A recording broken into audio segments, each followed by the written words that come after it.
SMP jalan kaki kurang lebih 2,5 kilo. Setelah itu akhirnya tamat SMP, Pak. Setelah tamat SMP, karena ada paman saya kerja di Hotel Bali Beat, dan paman saya menjanjikan, kamu sekolah di sekolah pariwisata. Begitu kamu tamat, saya akan carikan kamu pekerjaan di Hotel Bali Beat, bagian secuat. Apa itu secuat? Saya nggak tahu secuat. Ternyata secuat itu cuci piring. Iya. Yang penting saya kerja di hotel, udah syukurlah. Namanya waktu dulu kerja di hotel kan seneng ya. Akhirnya saya sempat sekolah di sekolah menengah industri pariwisata. Yang lebih parahnya lagi, begitu saya sekolah di sekolah pariwisata, jalan kakinya 3 kilo, Pak. Dan melewati 3 kuburan di perkampungan, Pak. Iya. Saya tinggal di perkampungan. Sekolahnya yang sekolah pariwisata itu ada di perkampungan. Dan jalan kaki 3 kilo. Pulang jam 6, udah di pertengahan di kuburan itu, Pak. Tapi waktu itu saya tidak tahu takut. Saking susahnya hidup, Pak. Saking susahnya makan aja susah. Makanan yang sehari-hari di rumah, Pak ya, nasi putih itu jarang. Paling nasi jagung, nasi ubi. Begitulah keadaan keluarga saya. Tetapi kalau sekarang saya disuruh jalan melewati kuburan daerah sepi, takut, Pak. Karena bisnis saya lagi bagus-bagusnya sekarang, Pak. Nah, akhirnya begitu saya sekolah di SMA cuma 6 bulan, Pak. Setelah 6 bulan, orang tua saya manggil saya jam 7 malam. Tak kira dikasih uang saku, Pak. Jam 7 orang tua saya manggil saya, diajak ke kamar, Pak. Diajak ngomong. Orang tua saya bilang apa? Orang tua saya bilang gini, Bapak sudah tidak bisa membiayai sekolah lagi. Bayangkan, begitu dipanggil, saya jarang ngobrol sama orang tua, tak kira dikasih uang saku, Pak. Orang tua saya bilang, bahwa Bapak sudah tidak bisa membiayai sekolah lagi. Begitu orang tua saya bilang, Bapak sudah tidak bisa membiayai sekolah lagi, tanpa seizin orang tua saya, tanpa seizin ibu saya meninggalkan kampung halaman tanpa uang saku. Hanya pakaian secukupnya. Ini sejarah satu-satunya orang Bali. Tepuk tangan buat semuanya. Dan daerah Sanur itu daerah pariwisata. Nah, tembuslah saya di daerah Sanur. Di daerah Sanur itu namanya Jalan Danau Buyan, ada beberapa hotel melati. Kurang lebih ada 5 hotel melati. Pertama kali saya numpang adalah di Hotel Rani. Begitu saya ketemu security, saya minta izin kepada security, Pak security, izinkanlah saya menumpang di sini sebelum saya mendapatkan pekerjaan. Atas seizin security, akhirnya saya diizinkan numpang di pos security. Hari pertama yang saya lakukan adalah, karena saya butuh makan, hari pertama yang saya lakukan adalah siang sampai sore saya membersihkan halaman parkir dan kebun hotel tersebut. Jam 12 malam sampai jam 3 subuh saya mencuci mobil yang ada di parkiran hotel tersebut. Jam 3 sampai jam 7 saya istirahat tidur di pos security. Jam 7 pagi saya bangun nyamperin yang punya mobil. Begitu datang yang punya mobil, saya bilang begini, Om, saya yang cuci mobilnya. Oh, adik yang cuci mobil saya. Iya. Tahu nggak yang punya mobil ini? Nggak tahu, Om. Yang punya mobil ini adalah saya, pemilik hotel ini. Ternyata bukan Pak Hermanto yang punya waktu itu. Oh, iya. Iya. Ya, ternyata dia bilang, sayalah yang punya mobil ini. Saya tidak tahu, Om. Tetapi kalau Om tidak keberatan, izinkanlah saya tinggal di sini, dan izinkanlah saya minta makan di sini, dan saya janji membersihkan halaman parkir, kebun dan mobil Bapak setiap hari. Dan saya tinggal di pos security dengan beralaskan bantal batako 2 tahun dengan ukuran 2 kali 2,5. Tepuk tangan buat semuanya. Ada nggak yang tidur 2 tahun di pos security dengan beralaskan bantal batako? Nggak ada. Hanya orang yang di depan ini, Pak. Saya tinggal di pos security. Hari pertama mobil yang saya cuci adalah mobil pemilik hotel tersebut. Karena plat DK kan identik pemiliknya orang Bali. Tapi saya punya strategi, Pak. Hari kedua mobil yang saya cuci mobil di luar plat DK. Plat L, plat B, plat D. Jam 12 saya nyuci sampai jam 3. Jam 3 saya istirahat sampai jam 7. Jam 7 saya bangun nyamperin yang punya mobil. Begitu datang yang punya mobil, saya bilang begini, Om, saya yang cuci mobilnya. Hari kedua sampai berjalan 2 tahun, penghasilan saya 2.000 sampai 5.000 per hari. Bayangkan, 1 bulan penghasilan saya 150.000.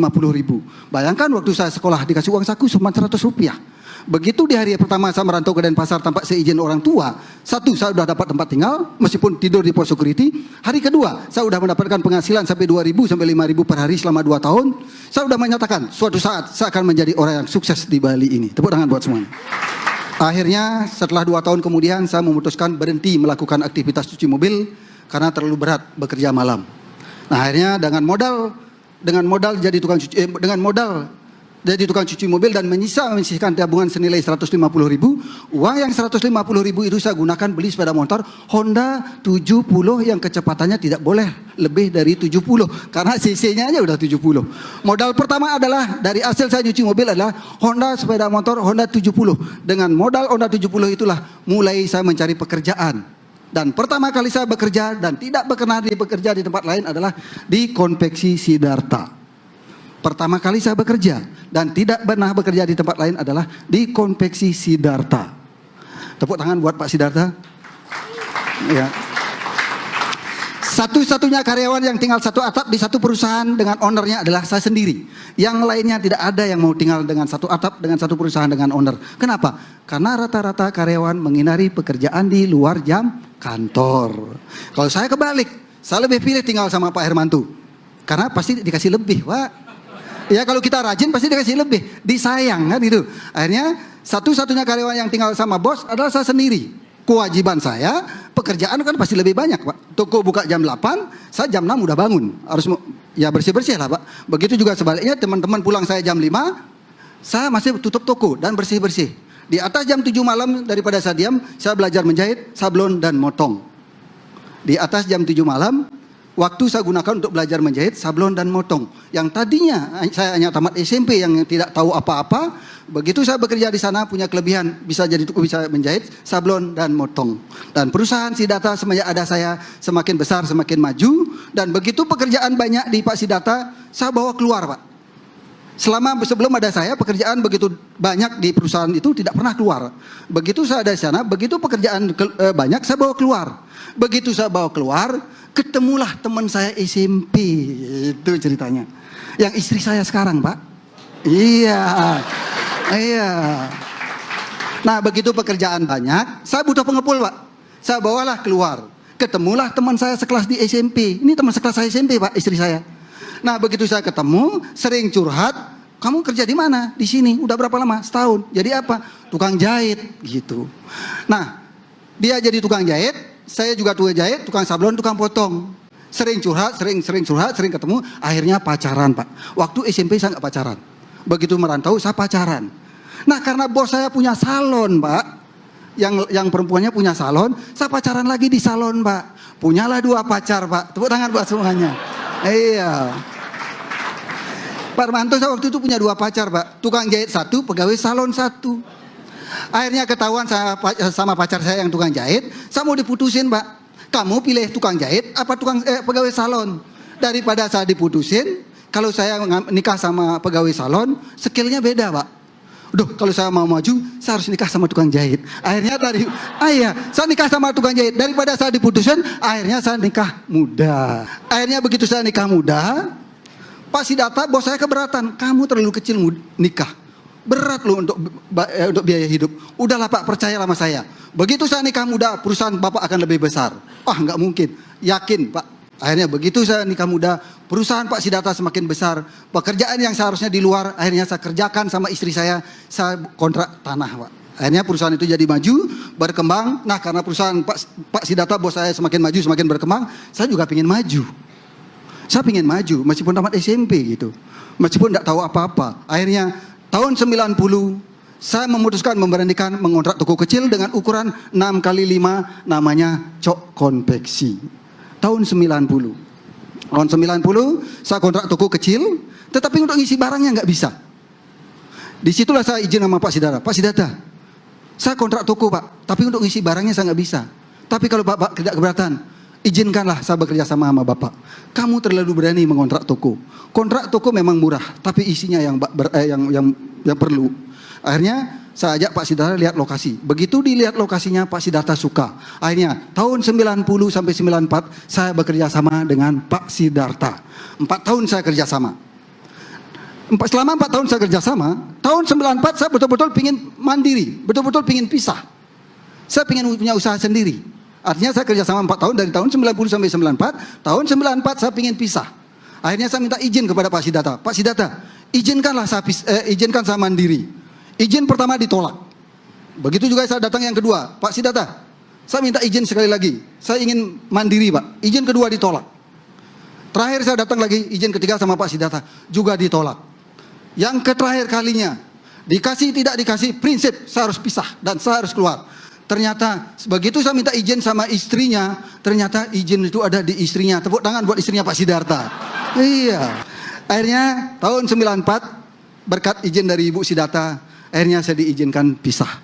Dengan catatan, berapa aset termasuk inventaris dari tahun 90 sampai 94 dibagi. Asetnya berapa, inventaris itu berapa. Dihitung total aset termasuk inventaris, total nilainya 60 juta. Tahun 94 loh Pak. Bagian saya 30 juta, bagian Pak Sidarta 30 juta. Cuman uangnya tidak ada, hitung-hitungan di atas kertas. Karena kan inventaris meja potong dipotong, meja potong dihitung, mesin potong dihitung. Memang mau dibagi dua, enggak mungkin kan? Tidak mungkin. Akhirnya bagian Pak Sidarta 30 juta, bagian saya 30 juta. Untuk bagian Pak Sidarta, itu saya 6 tahun baru bisa melunasi yang 30 juta Pak. Dari tahun 94, tahun 2000 saya baru bisa melunasi. Dan tahun 2000 kemudian, cok konveksi semakin berkibar. 2001, konveksi terbesar, 2001, sebelum 2001, konveksi terbesar di Bali ada 2. Ada 1, Sidarta. Begitu tahun 2001, konveksi ada 2 yang terbesar di Bali. Yang pertama adalah cok konveksi, yang kedua adalah Sidarta. Kalah bosnya. Iya. Dan akhirnya tahun 2006, saya ingin ekspansi sama istri saya. Ayo Bu, buat usaha apa yang harus kita buat? Akhirnya saya bagi tugas sama istri saya selama 2 bulan, saya survei oleh-oleh yang ada di Bali. Ternyata dimanapun oleh-oleh yang ada di Bali, di seluruh Indonesia dan dunia, tetap penjualan yang paling laku yang pertama adalah baju kaos, I love Bali. Kedua, camilan. Nah, karena penjualan di oleh-oleh paling berlaku adalah baju kaos, kenapa nggak saya aja buat oleh-oleh? Saya kan produksi sendiri. Kalaupun kewalahan, saya ada Pak Sidarta, ada bos saya. Sekaligus saya ucapkan terima kasih kepada Pak Sidarta. Pak Sidarta adalah orang tua angkat saya sekaligus. Tanpa Pak Sidarta saya tidak mungkin ada di tempat ini. Kenapa nggak saya aja buat oleh-oleh?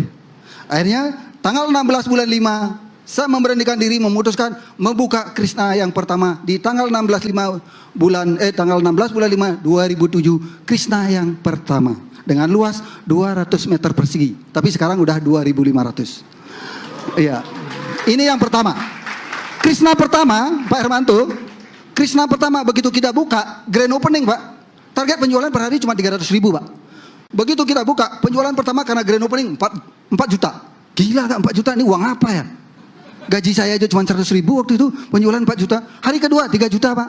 Hari ketiga 2 juta. Seminggu jalan 50.000 penjualan Pak. Gila gak? Sekarang ini gimana? Saya udah mulai pakai pinjaman BRI ya. Udah mulai pakai pinjaman bank. Karena kan berat ini. Gimana saya harus dapat penjualan 300.000 per hari. Sedangkan penjualan di jalan seminggu 50.000. Disitulah saya mulai berpikir. Saya tidak pernah minta pendapat dengan siapapun sampai saat ini. Kalau saya membuat sesuatu, saya tidak pernah minta pendapat. Semakin banyak minta pendapat, semakin kacau pikiran kita. Ya. Nah, saya membuat brosur, Pak. Dengan membawa brosur ini dapatkan t-shirt keren gratis 1. Saya kos di pintu masuk Gilimanuk selama 2 bulan. Saya edarkan di pintu masuk Gilimanuk. Untuk mobil pribadi saya kasih 1 brosur. Untuk bus saya kasih 2 brosur. Karena dengan membawa brosur ini dapatkan t-shirt keren gratis 1. Begitu mobil pribadi, freelance, kasih 1 brosur kan tertarik untuk mampir ke Krishna. Karena dapat t-shirt gratis 1, Pak. Begitu dia datang ke Krishna, begitu dia masuk, Mbak, saya mau menukarkan brosur. Sebelum Ibu menukarkan brosur, silakan lihat-lihat ke dalam dulu.